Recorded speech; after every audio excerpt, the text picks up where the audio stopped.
Hi there. So today in Jeremy's cooking show, we're going to make some Maldivian tuna curry. It's going to be awesome. I'm going to start with dicing and slicing some onion.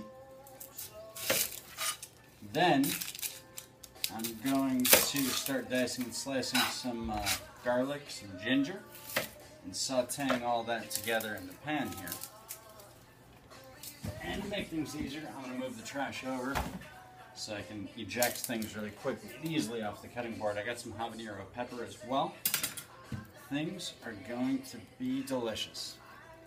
Just a little bit. The first step, obviously, is kind of my standard onion slicing technique, which, you know, could be right, could be wrong, but I only do it one way typically. So what I do is I go ahead and slice down like this. I already got the pan heating up here with the olive oil so that I can, you know, throw this in and then have things get heated quickly.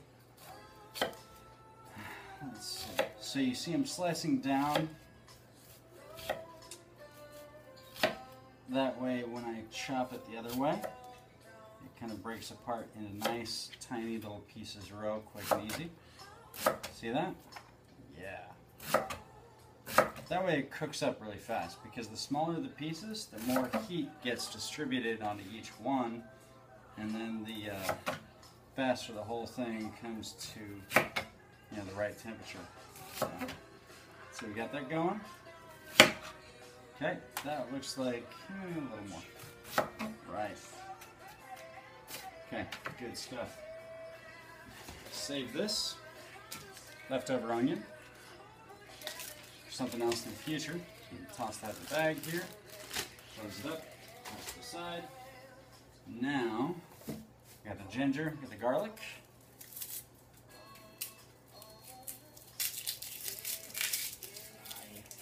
I didn't do any prep work on this at all earlier, which maybe I should have before the video, but you know, the garlic, I'm going to do the same technique as last time if you saw any of the other videos, which means I'm going to smash it with a chef knife and then dice and slice into smaller bits. So after I shuck the exterior of the clove of garlic, see? Yeah, that takes a minute. But, you know, in the interest of showing each step, well, maybe that's better this way, right? Because sometimes you watch some cooking shows and it's not very authentic in terms of how they do what they do.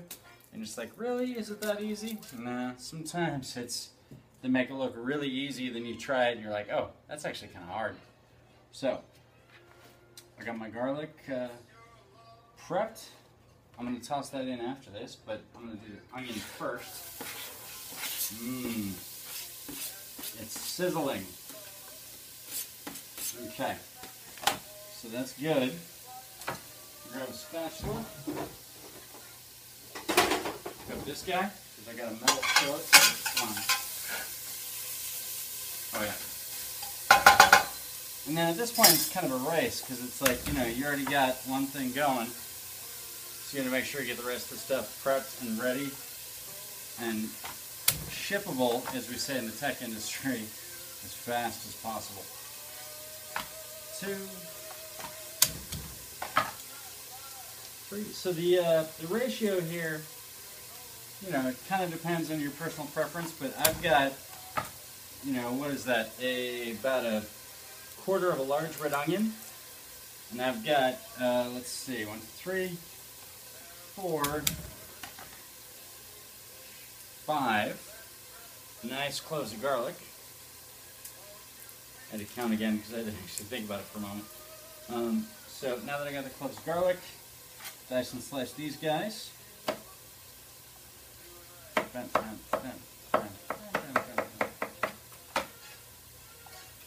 So, oh yeah, the onion's smelling nice.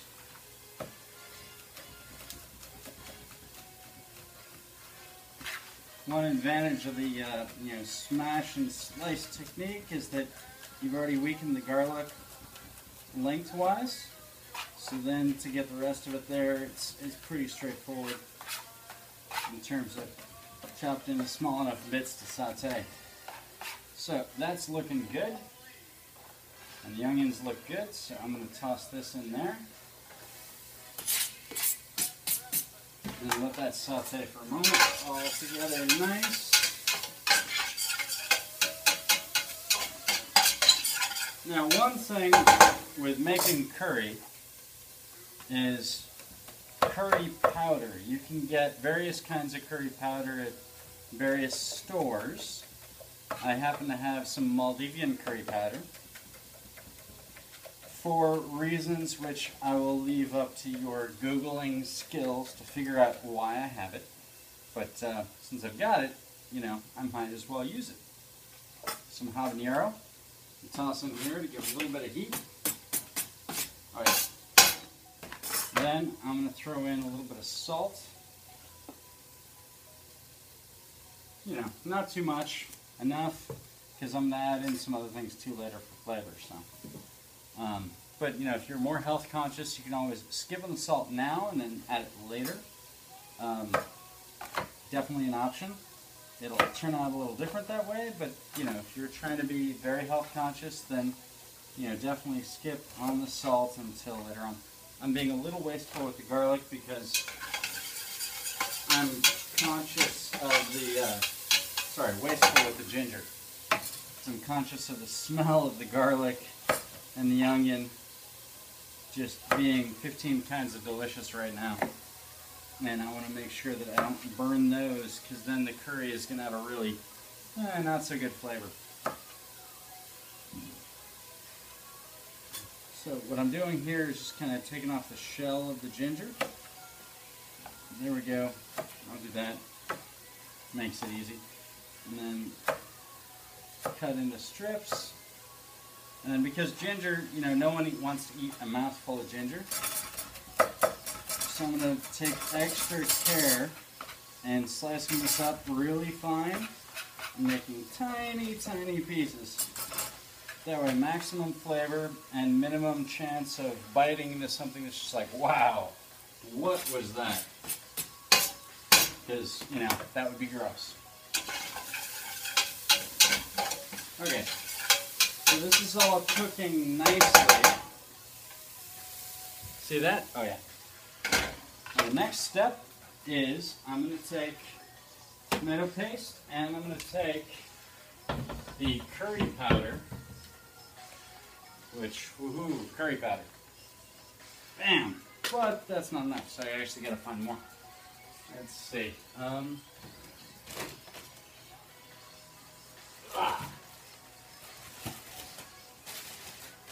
Okay. Took me a moment to get out of the cupboard.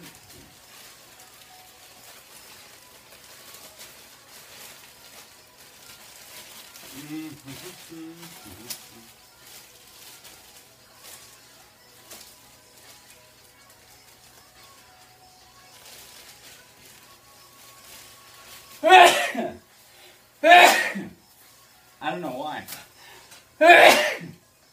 Curry powder almost always makes me sneeze. So the thing is, with the curry powder, you want to be able to coat the onions, the garlic, and the ginger enough that you have the right kind of flavor going on.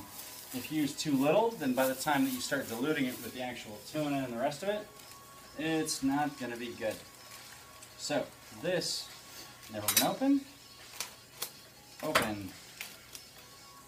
Check. And let's see here. Gotta open this guy.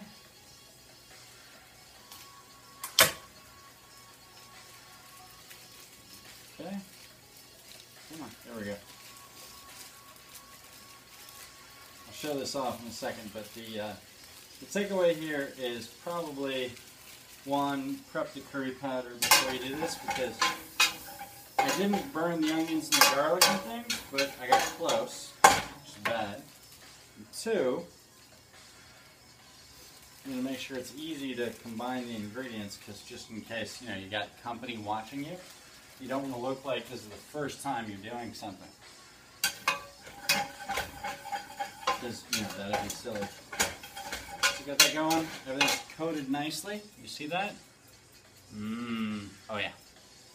Now, I'm going to throw in this guy, which is the tomato paste. a nice, let's call it 2 tablespoons worth for the batch that I'm making here. And the salt is probably, 2 teaspoons, give or take. Not being very exact, but I made this a couple of times, The one thing to keep in mind with curry is that this is kind of the base for the flavor. So, the more the merrier on most of these ingredients. More sauteed onions, no one's going to complain. More garlic, no one's going to complain. Too much ginger, too much habanero, they might, especially if the ginger's cut too large, or if the habanero is too excessive, then you're going to end up with this, whoa, very spicy situation. So now that I've got that out of the way, I've got to grab the tuna. I've got some tuna here from Whole Foods. And incidentally, this is a Maldivian tuna curry. And the tuna from Whole Foods, I'm in California, is all the way from Maldives. So this tuna, traveled about 12,000 miles. Kind of a long distance to travel. I'm not going to bore you with some of my history about these things, but it's kind of interesting if I think about it for a minute. So I'm going to start dicing, slicing, chopping, and making this into smaller bits so that it cooks quickly, but then a good curry, you got to let it simmer for a while. So actually, I'm going to do the taste test in a follow-up video after I get everything kind of moving and grooving and simmering, because otherwise you're going to be really bored sitting here watching things simmer for over an hour. Because really, if you want to do a nice curry, you got to let it simmer for at least an hour, and I'll probably go for an hour just for the purposes of checking it out for the video. But normally when I make this, I try to get it done in the afternoon, and then I end up serving sometime in the evening, so that way the curry gets to simmer for at least a couple hours. And stir this again.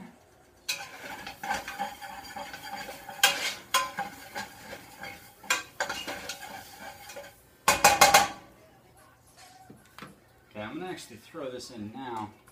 The vegetable stock. Whoa, see that? Because I don't want anything to get burnt. And it's kind of burning already a little bit, so. Like I said, this is the base into which we throw the rest of things. So I've got the base going, and then I'm going to throw in some coconut milk and things as well. Give it some extra kick and extra flavor. And dice up the tuna nicely into bite-sized pieces. It might flake off and get smaller as you cook it, but you want to start with smaller kind of bite-sized chunks. And this is about a pound of tuna, by the way. So you got that done. Slice and dice and nice.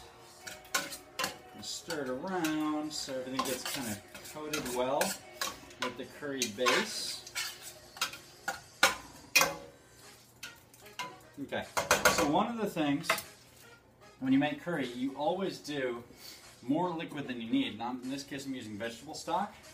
It's going to round out the broth. There we go. So what I'm doing there, you can actually see that it's covered with about the same amount of broth. You end up with all the tuna being covered at the base in the broth. Then I'm going to grab the coconut milk right here, and I'm going to toss that in there because that gives it a really nice flavor. And we're trying to be close to something that you might actually find not in California but somewhere else. Why is this being such a pain? Okay, equipment failure for just a moment. I think there's a reason why some people go for the electronic can openers. Alrighty, there we go. Got it. Now, toss the lid. Toss that. I'm using just about 2/3 of a little can here for this size recipe. It depends on how rich and creamy you like it. If you use more, you're going to use less.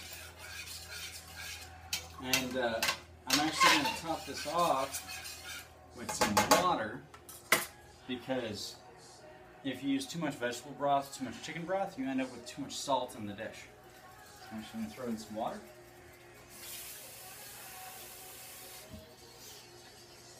There we go. Now, stir and let simmer, and then in a little bit we'll do our taste test. So I'm going to pause the video. That was Maldivian tuna curry, round 1. We're going to do round 2 in a little bit, once this has been simmering for a while, and I'll have the rice going and show you how that works. It's really straightforward. And the salad, and then of course we'll have a nice meal, and give it a taste test. Stay tuned.